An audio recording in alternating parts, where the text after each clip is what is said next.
Be ready. 5 seconds. Start. I am delighted to be here and to share my thoughts with you.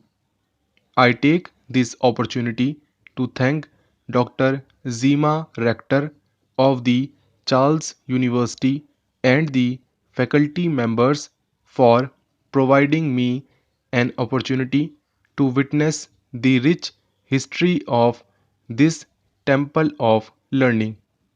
I am impressed by your presentations in different languages of India.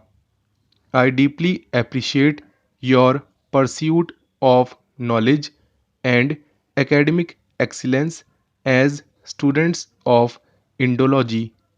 Charles University is known to be one of the oldest institutions in Europe with a long tradition of scholarship.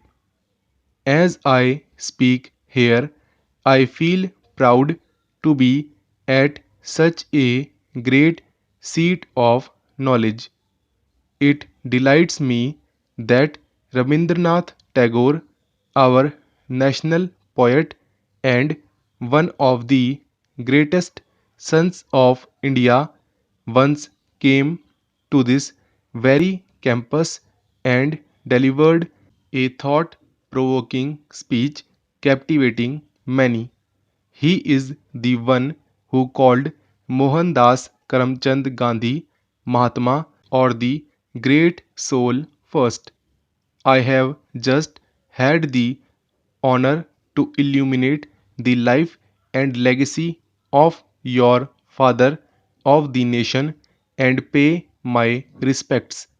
On 2nd October, in less than a month's time from now, we would be launching our worldwide celebrations of his 150th birthday.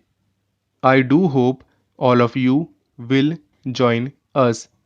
It is interesting to trace the history of interaction between our two countries. It goes much before the links established by Indologists.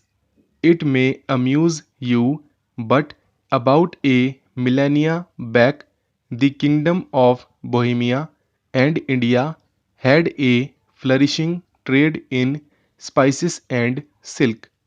On that shared past, today we have built a strong contemporary partnership. Indology has a very old tradition in Prague, starting with the establishment of a chair in Sanskrit at this university in 1850. Professor Lesny was one of the founding fathers of the Czech School of Indology and a friend of Rabindranath Tagore. He was the first European Indologist who translated Tagore's poetry directly from Bengali instead of using English translations.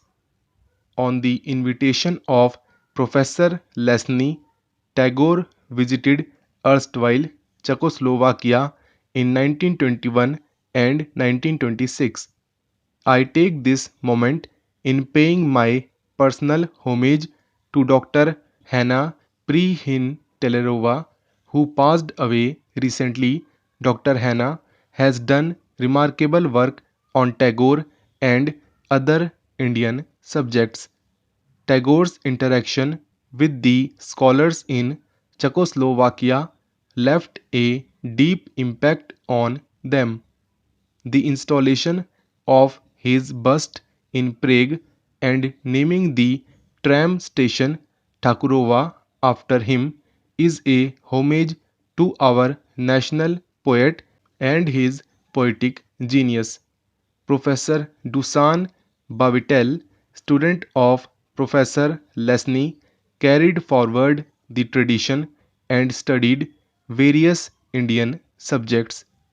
He has translated 60 Sanskrit works, including the Upanishads, and was conferred with the highly prestigious award, the Padma Bhushan, in 2006 for his contribution to Indology by the Government of India.